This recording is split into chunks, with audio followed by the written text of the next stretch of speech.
DPR Motorsport, we're at Snetterton for the fourth weekend of the official Caterham Motorsport Championships. The forecast for the weekend was for baking temperatures, and Snetterton didn't fail to deliver. The sun was out from the start of testing on Thursday and never relented all the way through to packing down on Sunday. Snetterton has the honour this year of hosting the halfway point of the 2019 season, and we caught up with 270R driver Chris Moore and asked him his thoughts on the year so far and his hopes for the rest of the season. So Chris, we are at the halfway point of the season for you right now. So you're kind of unique in that you've taken a big step up from Academy last year. You've dropped yourself in 270s, you've dropped yourself in the team. How's your season been so far? Can you summarise it? A lot of up and downs, I'd say. I was really excited going into it because I won the Academy and everything, so I thought, I'd try and jump into 270, and just walking around the paddock last year looking at the tent and DPR's setup, I just thought if we're gonna jump, I have to do it with these guys, and yeah, it's been really good. And like you say, ups and downs. You've had some amazing qualifying results, just not necessarily always achieving it in the race. So as far we've got the rest of we're halfway. So have you got any ambitions for the second half of the season?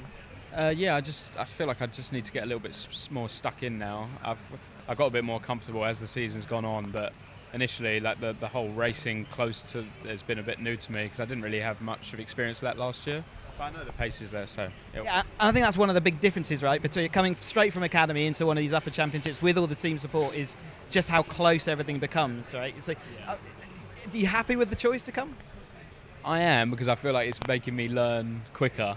In a way, sometimes when I don't do as well, I'm like, oh, maybe this was a bad idea. But I think overall, definitely, it's the right decision. And working with the driver instructors all the time on the truck, I'm guessing that's really keeping you focused around where you need to be. Yeah, definitely. I think that's one of the key parts for me about getting better is those guys, and especially with James and Dan, they're such good drivers that it's it just pushes you on. Yeah, I mean they've got a bit more experience over you, and you're holding your own. So there's nothing. That must feel good. Yeah, that's a really good feeling. Yeah, that is good, and I get along well with the guys. So even when I'm on the track with them, I feel comfortable racing with them now. So it's all getting. But as it goes on, I'm getting more and more happier about it. Yeah. We'll catch up with you a bit later in the season, see how it's all gone. The Snetterton 300 racetrack is one of the longest tracks we visit through the year. It has a huge variety of corners, and here's DPR driver coach Darren Burke talking us around Aaron Head's Super Pole lap. Okay, so here we are with Aaron Head in the Caterham 7 420R class. This is Aaron's Super Pole lap. He's just starting himself with a nice decent run onto the back straight, pulling up through the gears, hugging the pit wall down the straight, carrying as much speed as we can up towards turn 1, double apex corner into Rich's very, very late break near the one board, trying to carry as much speed as we can to the first apex, being patient with the gas. Aaron's hooked up the second apex really nicely there. Now we're down to turn 2, braking very late, very hard, almost at the one board. Park it in the middle of the corner. Car gets away a little bit from him in the middle of the turn, but he's still got a decent exit as we head up to turn 3. Very late soft brake into here, just pop it down one gear, hug a nice long apex. Slightly impatient on the power from Aaron, but he still gets a decent run down to turn 4, Agostini. You can really hit the brakes hard and late here. Tuck it in nice and tight. Stop it in the middle of the corner and fire it off. Up towards Hamilton, turn 5. Gentle kiss of the brakes, down 1. Get as close as you can to that tyre stack. That was nice and accurate. Hard brake here for Oggies. Aaron leaves a little bit on the table there, overslows a tad. Into the last corner before the back straight, really opens the corner up nicely. Good patience on the throttle. Just avoiding the track limit sensor on the way up the corner. Now the longest part of the straight here, lots of time to G yourself up for the corner. As you can see, Aaron bobbing up and down, G'ing himself up for the braking zone as we go down under the bridge. Soft braking, carrying the speed in, nice and accurate on the curb on the left. Be patient on the power now. Get a good run up towards the bomb hole, that's the bomb hole. Into the dip, full gas from the middle of the corner using all the road. And into probably the hardest part of the track here into Coram, off camber. The car's getting very, very loose as we reapply the power here. But he hooks it up on the apex, and fires himself out the corner for a good run to the start-finish line. That puts him on pole and straight into the first of the 2 races for this weekend.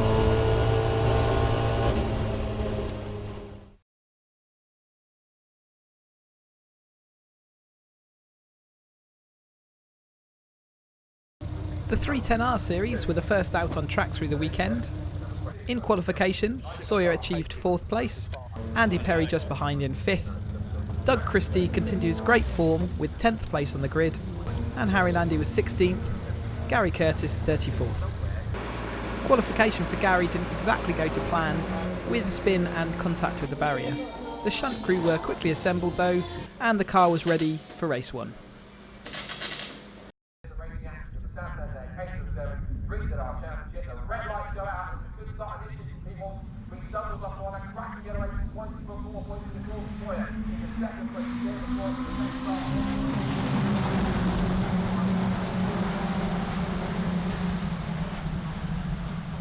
That right here in the first race is Snetterton. There's still 30 minutes to go.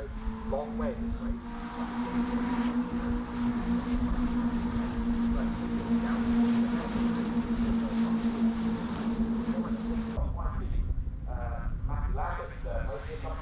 Following a great start from 4th on the grid, Sawyer quickly established himself at the front of the field and threatened to pull away.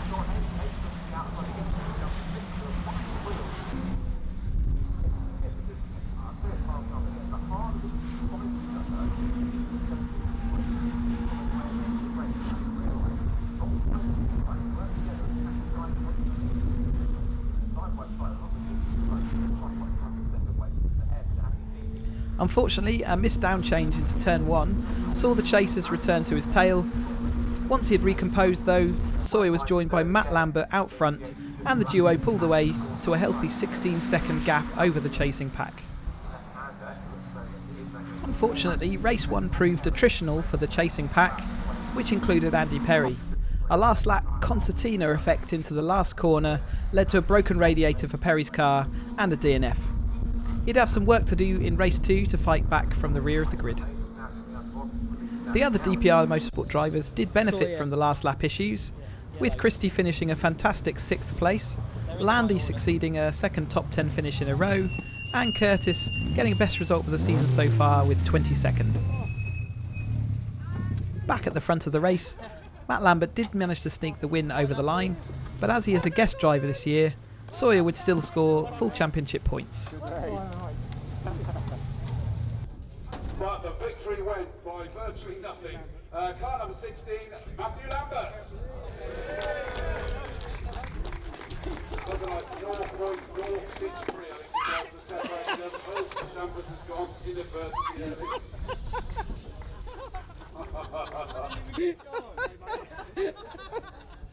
We're different, sure. There was collateral damage in that one as well.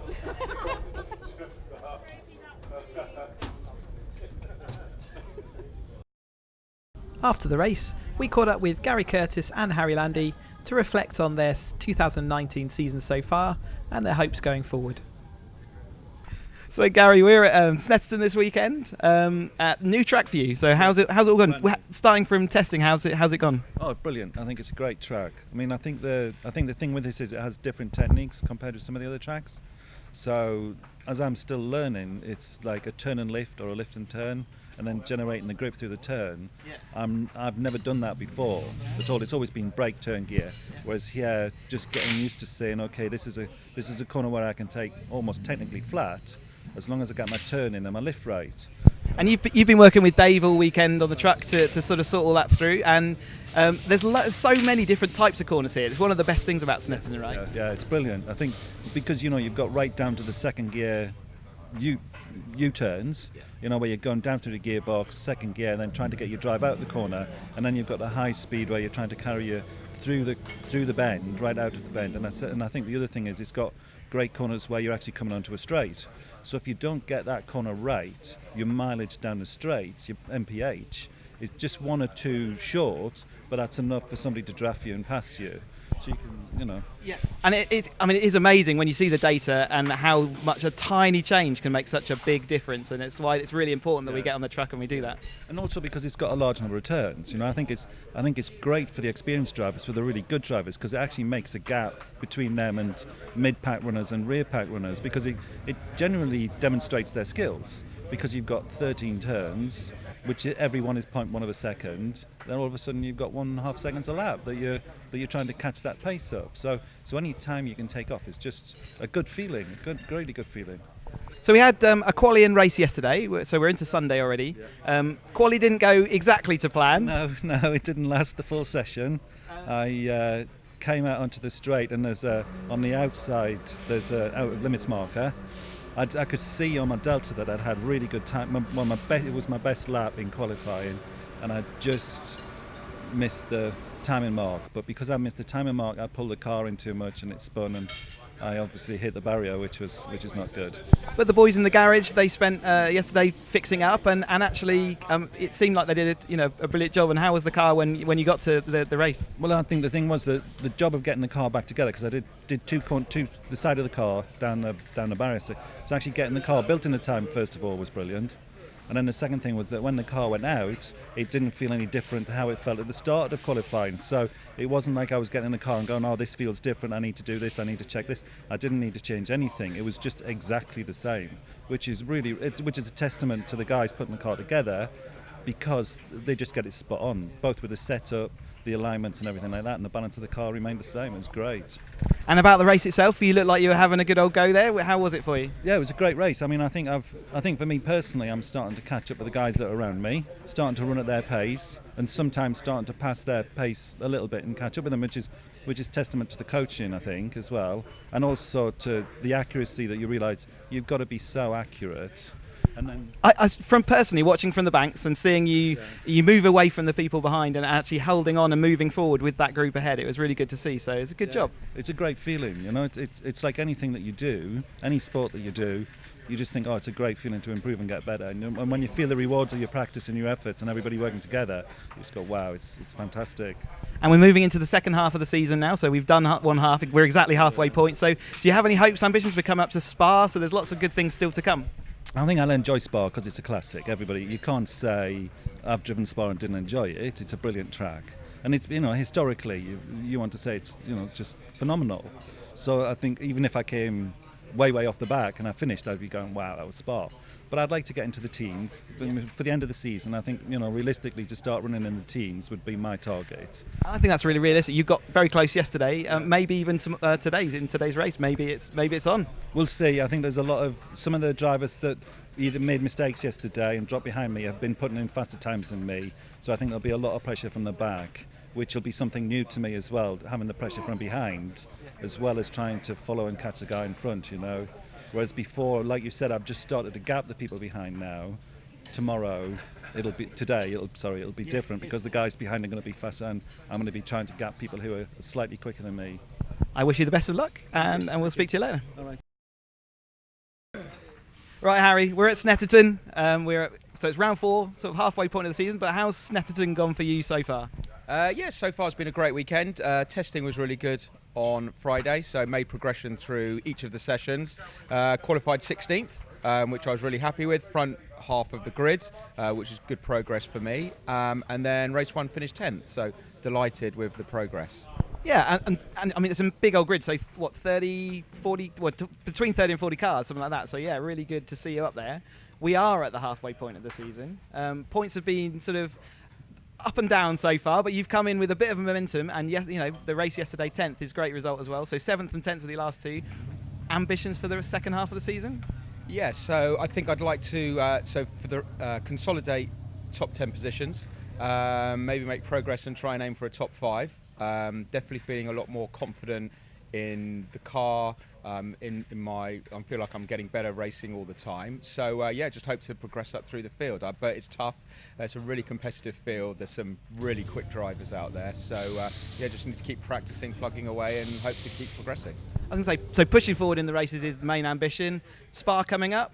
Have you been to Spa before? Yeah, I've been to Spa before, but only on the go-kart track, not on the racing track. So I'm super excited about that. It's a phenomenal track, iconic track. So really looking forward to going and racing on it. And we'll talk to you next time, and you'll have been at Eau Rouge by then. Brilliant! I can't wait. Hopefully, I'll make it in one piece. Cheers, man.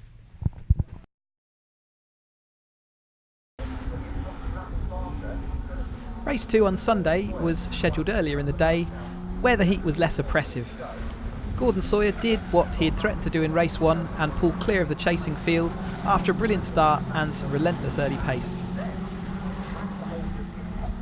Only a late charge by Pilt Walters looked like it could upset the result, but there was still a very comfortable 6-second gap at the line. Whilst it was a dominant race for Sawyer with the win, the race was perhaps more remarkable for the recovery drives being put in from the drivers starting near the rear of the field, who were caught up in the last lap incident in race 1.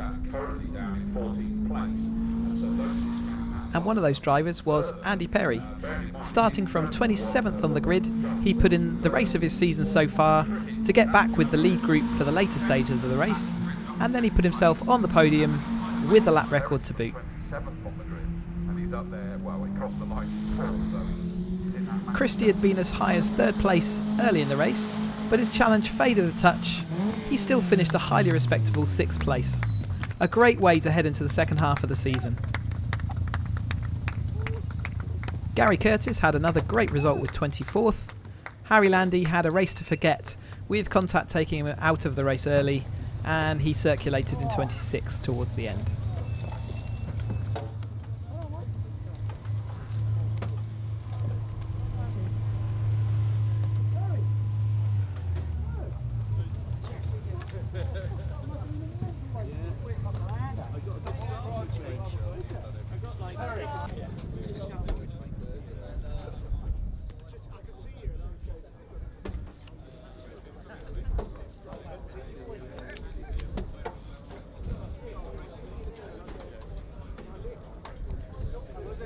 Zapped before, so he was making sure.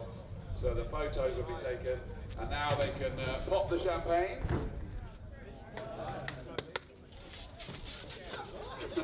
After a difficult round at Oulton Park, Gordon Sawyer was pleased to be back up and running, winning races. We spoke to him after the dust had settled. Alright Gordon, here we are Snetterton, end of weekend, and a good strong weekend for you this weekend.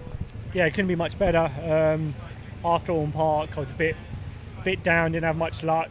Really happy I come here and smashed it. Really thought I was going to have a tough weekend here as well with the slipstreaming, and some of my competitors would be working together. So yeah, it couldn't be better. So race 1, there was a bit of a battle. You pulled away though with Matt Lambert just towards the middle of the race about. Yeah, I managed to get a nice gap, but for some reason decided to put it in 2nd gear into turn 1 instead of 4th, which lucky I didn't buzz my engine and miss the race, but that lost me my gap. But then Matt drove really well, and I had a really good race with him. And then race 2 kind of all over by turn 1 by the sound. I didn't actually get to see it, so I guess it was a wicked launch. Yeah, I had a really good start. I'm pretty good at the starts, but I just got my head down. As soon as I'm thinking by the end of lap 1, I'd broken the toe, and I knew, right, just get my head down, concentrate, qualifying laps, everything like that. And then it was pretty much plain sailing to the end. So congratulations, that's 2 wins. Yeah, I mean, can't ask for more. No, mega weekend. Like I said, I didn't expect it this weekend, so I couldn't be happier. Halfway point of the season then, I think, minus Oulton, we've had a pretty good week, year so far. Coming up Spa next, looking forward to it? Yeah, Spa's going to be a mega circuit. Obviously plenty of slipstreaming, so I got prepared to be going from 1st to 10th to 1st to 10th and just not panic. It's all going to come down to the last lap. I wish you luck for the rest of the season. Let's have more of these weekends and less of the Oultons. Brilliant. Thanks very much.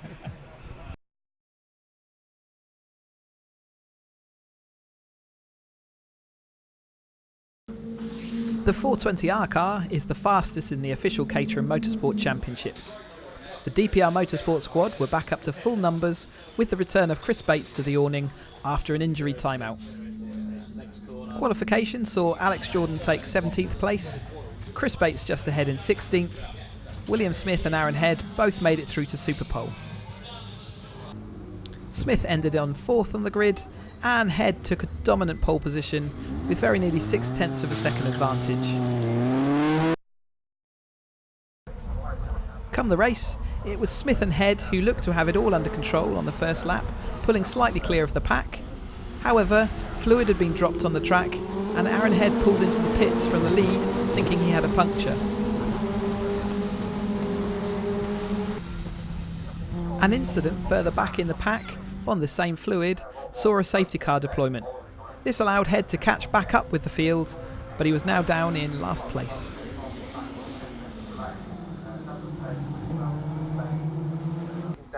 Smith took control of affairs at the front of the field from the restart. Now, try and get his elbows out to defend again. He's got 3 or 4 5 and 6 that haven't won all races, at least this season, if not ever.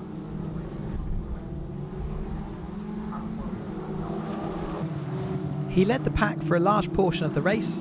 However, he crucially wasn't able to pull clear of the tow, and in the closing phases of the race, some tight battles saw Smith fade to 6th place halfway around the last lap.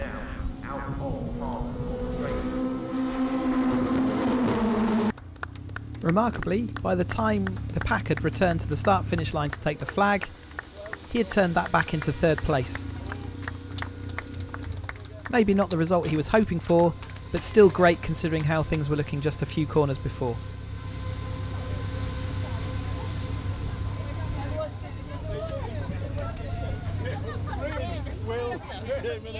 Head recovered all the way back to 5th place and was firmly in the lead pack battle at the end. He also set fastest lap, giving himself another important championship point. Bates took 12th place, and Jordan was slightly disappointed with 14th place at the flag.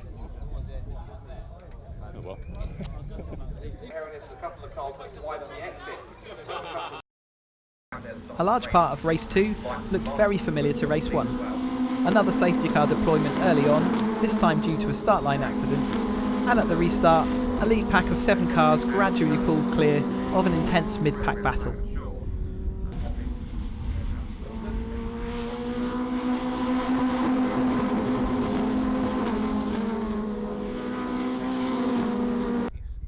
to apply that pressure through the left-hander at Hamilton's and into Oggy's now for the first time, properly at racing speeds. Third place after passing around the outside of Eaton to that 3rd position. Then Henderson is on.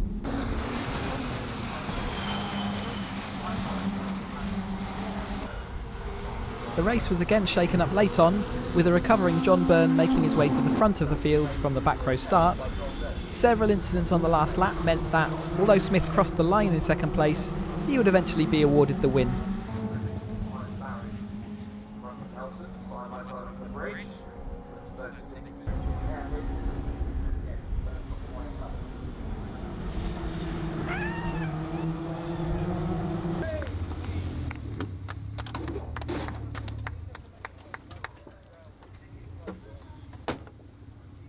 Head crossed the line in 6th place, Alex Jordan 11th, and Chris Bates took 15th, after being helped into the barriers late on in the race.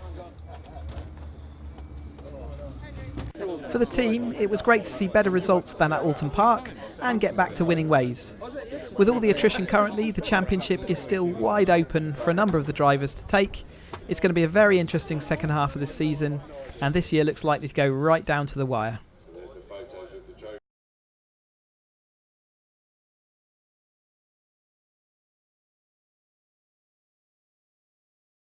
With the results from Oulton Park just not going the way of the 270R DPR Motorsport drivers, everyone was looking forward to getting back out on track at Snetterton. Chris Moore put in another great qualification performance to bag 4th on the grid, just ahead of James Murphy in 5th place. Dan Halstead was suffering just a touch from a lack of testing on Friday, but still put the car in a competitive 10th place. James Murphy quickly embedded himself at the front of the field, and he never looked back. He partnered up with Dan French, who was having a remarkable race coming from 8th on the grid, especially considering he was racing with a very broken finger. And it looked like French and Murphy would bound off into the distance, but Matt Shepherd put in some blistering laps to bridge the gap.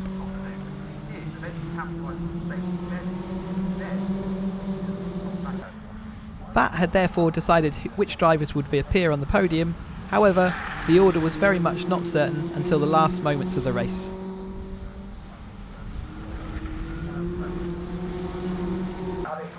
Halstead was making some great progress through the race and got up to 6th place before he was involved in a 4-wide tussle for turn 1, which didn't quite work out, and that dropped him back to 9th place. He had some further battles late in the race, but 9th place is where he ended.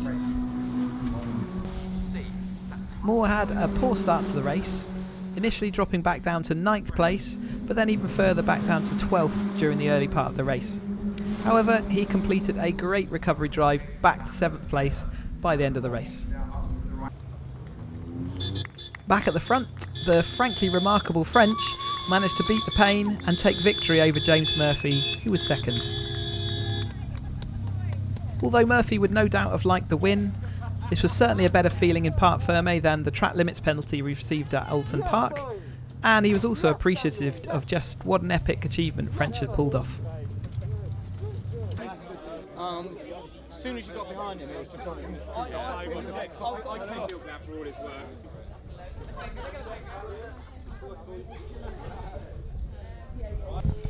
So James, welcome to the DPR White Plume Sofas. We are at Snetterton this weekend, and we are halfway through the weekend already, and we're exactly halfway point of the season. So how did yesterday's race and quali go, first of all? Yesterday's quali was fine. Top 3 rows, started 5th, which is kind of where you want to be around here. You need to be in the mix at the front. You don't want anyone else to get a breakaway. But it was good enough. Difficult with the toes during quali. Race went really well.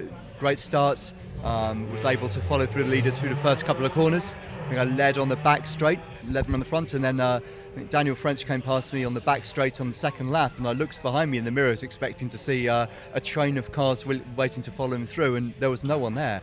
And so we just worked together to try and get a break. And I'd say that's about 90% of your race was you and Dan French just sort of moving away, but Shepherd came to join the party. Yeah, and credit to Matt. I actually don't know how he had really good pace to catch us. Yeah, we were, maybe to a spectator who's not watched a Caterham race around here before, they might have thought it was an amazing race with 2 overtakes for the lead every lap. Dan and I were quite comfortably letting each other through and pulling away, and it was a really well-managed, well-organised race for 25 of the 30 minutes. And then maybe 2 laps from the end, I think Matt Shepherd, with a well-timed kind of dart out on the main straight, signalled game on. Absolutely, and so you've had a bit of a skip in your step all weekend around this place, and you've had no issues, which is great to see. Is it a place you enjoy? Is Snetterton a track that you really love? Yeah, it wasn't to begin with. I had a nice, probably quite a lucky academy result here. I won the double last year, which was nice. So I've got a good feeling about the place. And then I came here with DPR with the full crew earlier in the year. We had a really good test session. Darren Burke, a driver coach, has helped me a lot here. And it's become somewhere I really enjoy and really love, and I feel I can do different things on the circuit as well, which in a race situation is fantastic. And you've worked with Darren sort of all season so far, so you must be building that relationship. You know what he wants from you, and he knows what he's looking from you as well. Do you have any weaknesses that you're working on at the moment? Oh yeah, you have not got the time. This is going to be a 40-minute video of goodness. Yeah, the same words come up again, all the time. It's automatically, which is useful because the more I get those, what are my bad habits in my head, the easier it is to dial them out. But no, he's incredibly useful, and it's also great to work with the other drivers with him as well. It's a great setup. Yeah, and the more you hear it, the more you concentrate on the race. And I know there was a lot of strategy going on yesterday to try and be in the right place at the right time. So more of the same for today. Got another race today. And then this is the exact halfway point of the season. So I guess, what are you expecting from the race today? And then going forward, what are you looking forward to coming up? Race today. I think the one of the quiet things about the race today, which could prove interesting, is the wind is in a completely different direction, which this is an airfield. And you know better than anyone, it affects the way you race here a lot. So that, I think, could play an interesting part in how people adjust, how quickly people adjust. So I'll be looking out for that. I think I'll start in the front row. It's as nice a place as any to start. If we can sort of work together and get that same breakaway. If not, it's going to be a different type of race. it's also a lot cooler. I think it's due to be a lot cooler today. And yesterday, part of what I enjoyed about our race yesterday was I was actually able to stay incredibly relaxed for a 30-minute race for the majority of it. And that also helps just your mental state when you get to the end of it. You're not already frantically having race for 28 minutes when you enter the final lap. Okay, and then so coming into the second half of the season, do you have any particular hopes? I mean, it's all up in the air, I guess. It's still pretty in the balance. I've not had the sort of the start to the season that maybe I would have dreamed of. I'm a bit behind where the leaders are now. We've got Dan Halstead here who's in with a good shout.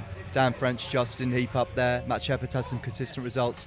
So I really do need to be on the top step, frankly, a couple of times, and certainly on the steps of the podium, really every race I possibly can now until the end of the season.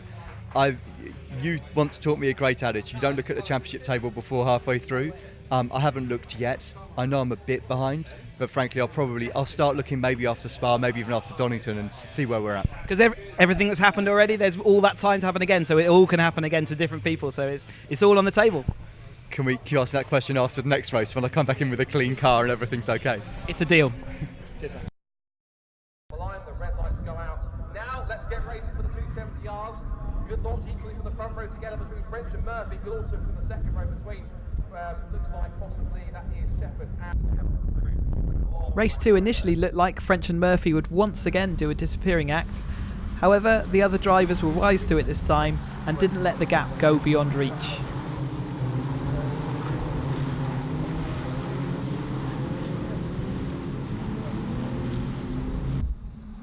It was therefore a rapid quintet of drivers circulating at the front for the majority of the race.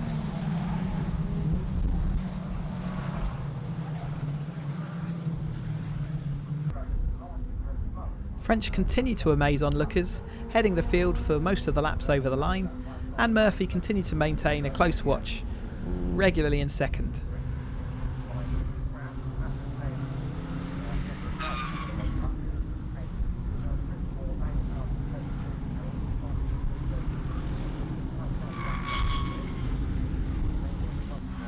Again, switching down towards Palm as they've got less than 5 minutes to go. How long the lap is, I would say we've got probably at least another 2 laps to go here, because they'll cross the line towards Hamilton, has the inside line for the corner, gets the move done. Now into the head, Justin Heater, last is Hamilton Green, left Hamilton weekend, and now it's currently another race.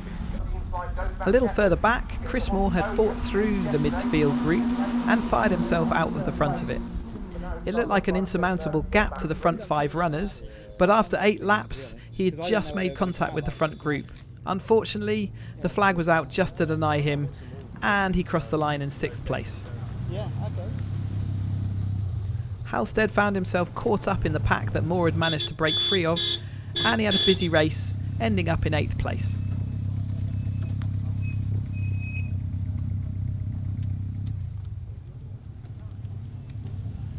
Back at the front, Murphy just missed out on the podium this time, taking 4th place. He perhaps deserved a little more reward for a well-constructed and patient race. Well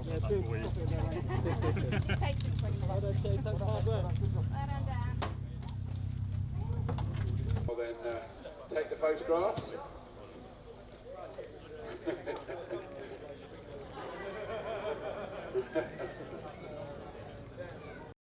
Coming off the back of Oulton Park, the success and trophies for the DPR Motorsport team across all 3 of the supported championships was much needed medicine. It was also poignant and fitting that these results came as the team honoured Andy Sciarruta, father to 2018 DPR Motorsport driver Christian Sciarruta, who had died shortly before the Snetterton weekend. Andy was a big character in the paddock, and the whole of the team were remembering Andy throughout the weekend.